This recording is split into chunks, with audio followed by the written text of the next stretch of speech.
Good morning sa inyong lahat. Kumusta na kayo? Ito, tayo ay driving episode today, no? At medyo i-delay ko lang ng konti ang ating pag-stream nito.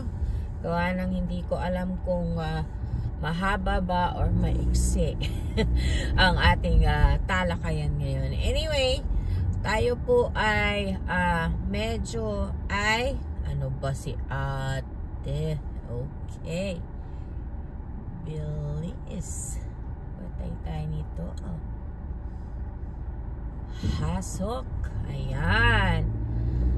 Anyway, tayo po ngayon ay magkakaroon ng isang personal break kahit ngayon lang morning na to. Gawa ng tayo po ay makikipagkita sa ating apo. Nako, hindi nga po ba pag ang mga apo ang pupuntahan ay talaga naman, no? Nakakadagdag ng 10 years sa buhay ng lola. Lalo na pag naaamoy-amoy mo ang baby niyang amoy at no, singhot-singhot mo ang kanyang maasim-asim na mga palad. Yes po, I have a grandson na ano, maliban sa ako'y merong isang anak na pagkatali-talino, pagkaganda-ganda, no? At siya rin po ay isang abogada, no? At pero dito po siya abogada, siya po ay isang practicing lawyer dito sa Ontario, no? So yan po, at siya ay merong anak na ngayon ay baby pa, no? Around magsi 6 months na po, kaya talaga naman pag pinatawag ang lola kahit may trabaho, go. Anyway, ayan, tayo po ay actually hindi nagising, kung hindi talagang hindi nakatulog, no? Gawa ng nakakita na naman po tayo ng bagong video, no? Apparently this is to answer siguro, or we don't know if it's been prepared earlier. Ito ay bilang pagsagot po sa mga tanong maaari ni ang aking girl crush na si KLC, no? Sa kanyang 3 T's, 3 tanong ng taong bayan, no? Pero itong si Sen Ivy po, no, ay nagpasabog. Ito ay isang malaking pasabog naman, kung tutuusin nyo ay talagang kagulagulantang naman din, no? Although not unexpected, dahil talaga namang alam naman na natin gawa ng ang galawan po ng gobyernong to ay parang patutungo nga dun sa katotohanan na ay talaga naman pong parang wala tayong namamahala or nanunungkulan na merong maayos na ano tawag dito, management. Ayoko masyadong dikdikin na siya ay inutil, ano? Pero alam nyo na siguro yon. Ayun po ay of course sa ating pagising ay na ulit-ulit ko pong pinanood ang video na yan. Gawa ng, alam nyo po totoo naman po yung sinasabi ng karamihan, no? Si KLC man, nasabi yan, kahit yung mga vloggers na talagang atubili about kung ano ba talaga ang gustong mangyari nitong si Amy Marcos, ano? Binibigyan mo talaga ng pagkakataon, yun po yun ang katotohanan doon, no? Na baka sakaling mali naman tayo at may maganda talaga siyang hangarin. Pero kung ano man po ang gustong mangyari ng kanyang mga communications manager, no, or mga strategies niya sa bawat nilalabas niyang mga expose, ay sa totoo po ay lalong naguguluhan ng taong bayan, no? Or hindi naguguluhan, hindi nagiging mas klaro actually, no? Ang na ito ay isa lamang campaign, parang campaign tool niya, no? Isa sa mga paraan para siya ay maging relevant sa eleksyon na to at of course matulungan ang mababa niyang ang alanganin rather at hindi mababa niyang ranking sa Senate rankings, no? Senate polls. Yun po ang malinaw dyan, ano, na kasi, no, kahit dun sa video niya siya na mismo ang nagsabi na yun na nga na number 39 daw po siya sa balota after all the pasabog, sinabi niya yon, which is of course alam na natin yun, alam na this kumbaga, no, na ito ay talagang hindi naman niya to gagawin kung hindi siya alanganin siguro sa eleksyon, no. Anyway, ang taong bayan po ang nagdemand sa kanya ng malinaw na kasagutan, and this is probably the best that she can do given her circumstances and limitation na siya rin naman ang nag-impose sa sarili niya dyan sa limitasyon na yan. So wala naman po siyang ibang masiisi-isi dyan, no? It's either kasi you cannot ito sa panahon na to, no, sa sitwasyon niya is either you are all in or all out, pangit po kasi talaga yung nasa nagpe-play safe ka sa panahon to, lalo na sa sitwasyon niya. But that it may be, no, that as it may be rather, yung sinabi po niya unang-una ang malinaw, no, ano po ang pinakamalaking pasabog, although again this does not come as a surprise to us. She just verbalized what we well, practically know already, no?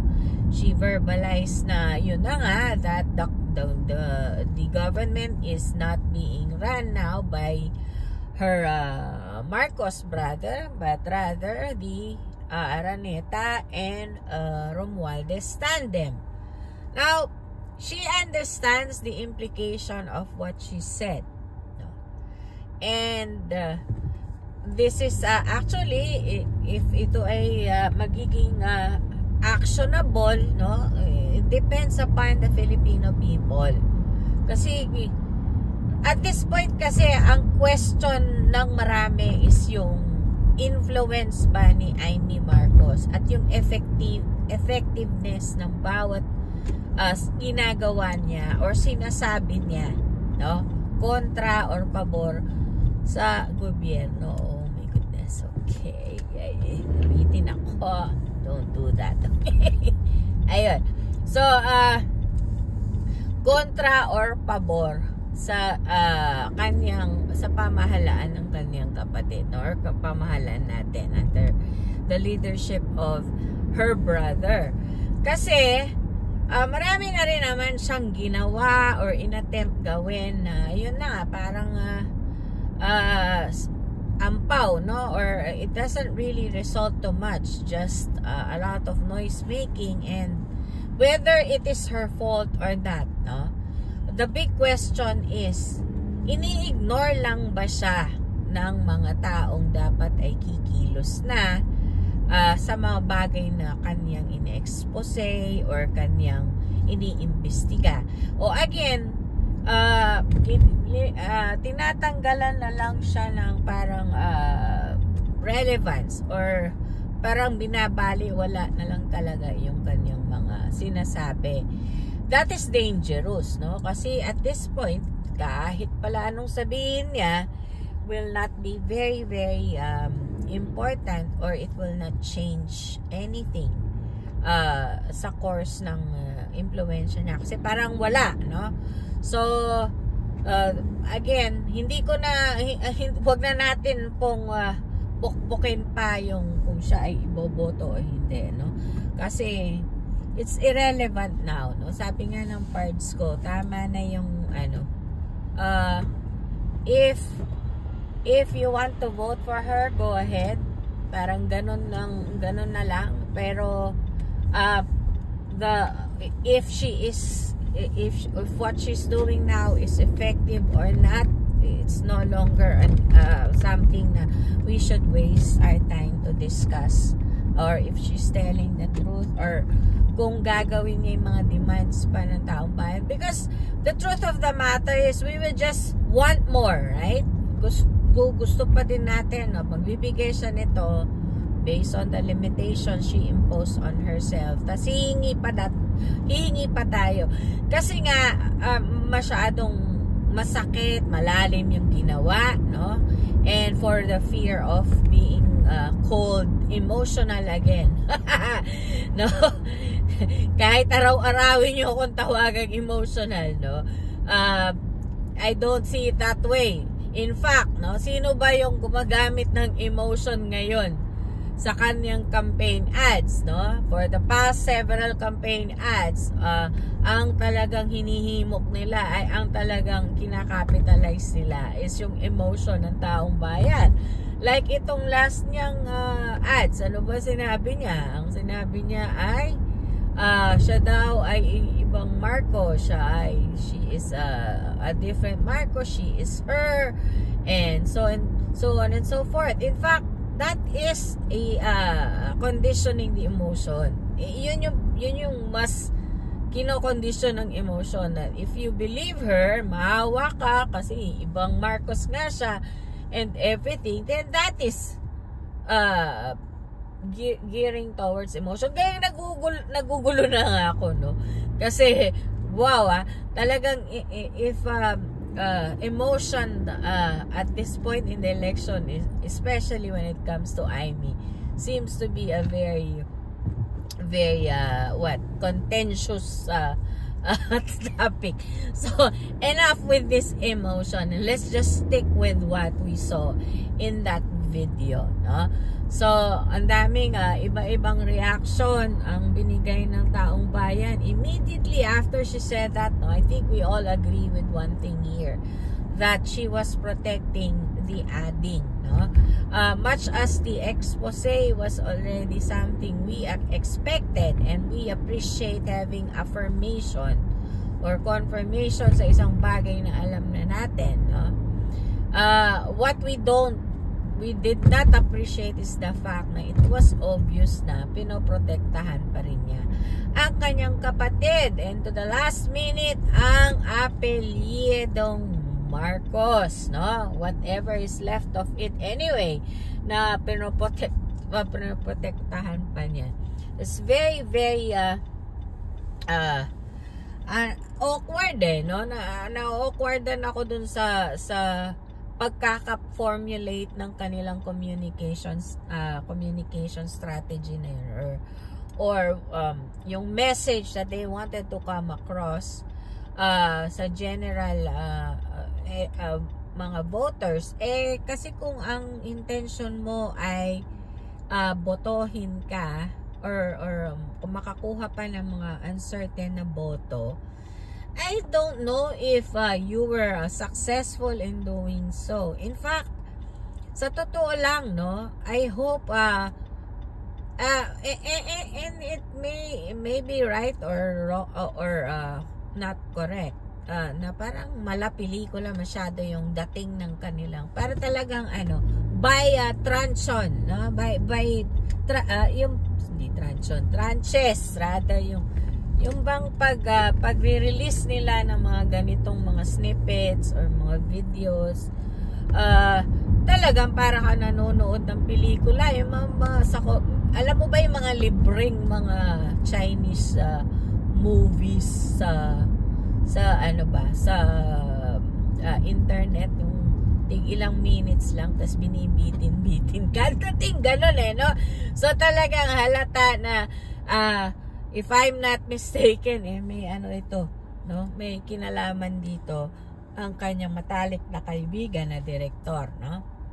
If this was not real life, effective sana, kaso totoong buhay ito, pinaglalaroan ang buhay ng mamamayang Pilipino. So it's not something that you expect the Filipinos in real life will give you a thumbs up for, no? In fact, nakikita natin na talaga namang between the Marcos, Romualdez, and the Aranetas. You guys are playing with people's lives, with the country. Eh, dahil lang sa kadramahan nyo dyan sa pamilya ninyo, dahil din lang sa kasakiman nyo, sa power na gusto nyo, kayo na lang, and at the cost of what? No? Plummeting economic status of our country, na talaga naman po marami ang naghihirap. And unfortunately, hindi po yan inaamin ng gobyerno. Ganyan naman kasi talaga, no? Kapag you are incompetent, but you are too proud to admit it because you do not want to lose the power, there you go. Because there's nothing left for you to do with the incompetence of the current government, the current president. I don't even know if he can manage to run a simple office, much less this whole government composing which is responsible for 100 million or so of people. So yun, kahit siguro maliit na restaurant, baka hindi niya kayang patakbuhin eh. So we do have a weak president, dare I say an incompetent, incapacitated president na ayun, with what you've heard from the very intimate most person that you can ask about him, from next to the wife, who of course will never admit to the incompetence of her husband, no? Because nag-enjoy siya dyan, no? O biruin mo, saan ka ba? Naging pangulo ka na hindi mo kailangang humabol, hindi mo kailangang mangampanya, wala kang accountability, enjoy mo lang yung perks ng presidency kasi ghost president ka pala eh, diba? So saan ka pa? Parang dream job ko yata yun, ako yung acting president pero none of the accountabilities and none of the liabilities, only the perks, no? Kasi responsibility talaga, itatapon mo na lang yan sa mga tao mo, and even the actual president na dapat ayun ang may mandato ng tao. Ayun. So as far as what we if it's actionable, yun na nga mahirap kasi unang-una is because of the standing of Amy Marcos, when no one right now in the administration or even the opposition will stand by her doon sa sinabi niya, no? Maliban of course itong VP Sara. I don't know if the Duterte will vouch for her. PRRD is obviously silent about her. So right now it is VP Sara who will stand by her. But they are both right now na challenge, no? Sila yung they are in a very tough and challenging situation. So how they can defend each other and themselves really is quite difficult at this point. So kumbaga, no, kailangan nila ring isalba ang mga sarili muna nila before they can look out for each other.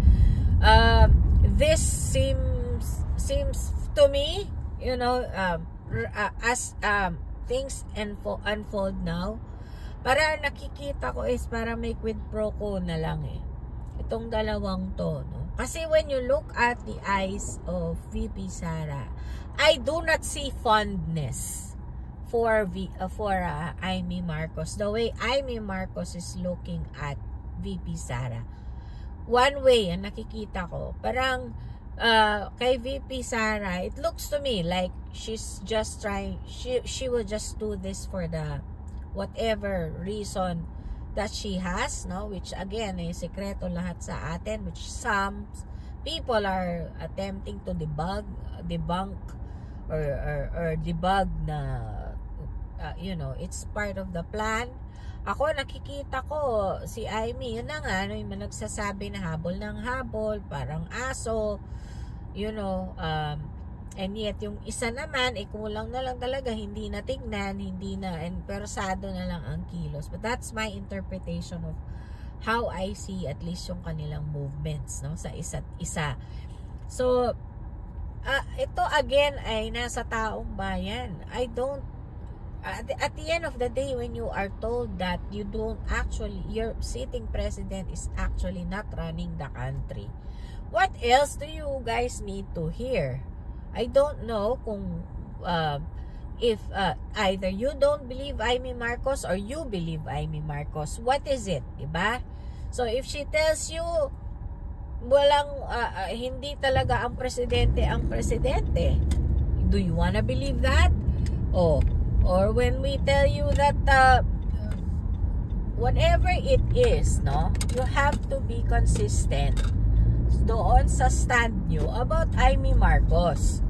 So in this case, when you are told that it is not Amy Marcos who's running the country, that should be actionable already, no? Pero yun na nga, sobrang bait ng mga Pilipino, ang ating tolerance level, nahihiya pa tayo niyan, ang lagay na yan, kaya meron tayong ganun no? Nahihiya tayo na kasuhan or do some action, or takot din tayo, no? Kung nakikita nyo naman ngayon yung sobrang coerce, no? Very coercive and harassing ang gobyerno ngayon, even if you are using legitimate rights and legitimate ano bang tawag dito, mga relief, no, na pwedeng gamitin, ay naku, narampa tayo, ay they will take it against you, diba? Ito ang one example na lang is yung sa election right now, yung COMELEC, diba? Yung COMELEC, diba, nagpa-test run sila, calibration, kuning-kuning. Anong nangyari? So somebody was truly participating completely and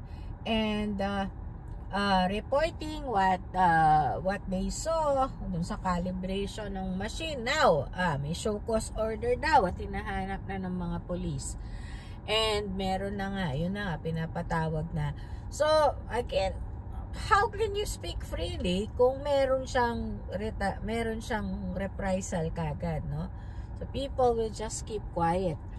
Pero, little by little, this government is unfolding, no, and unraveling before our very eyes. And that video of Amy Marcos, no, again, it only validated, verified what we already know.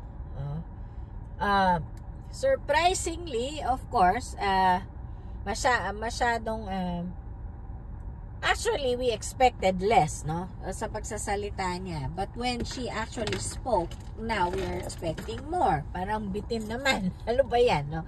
So, with that being said, what we now know is that our country is in a dire situation, no?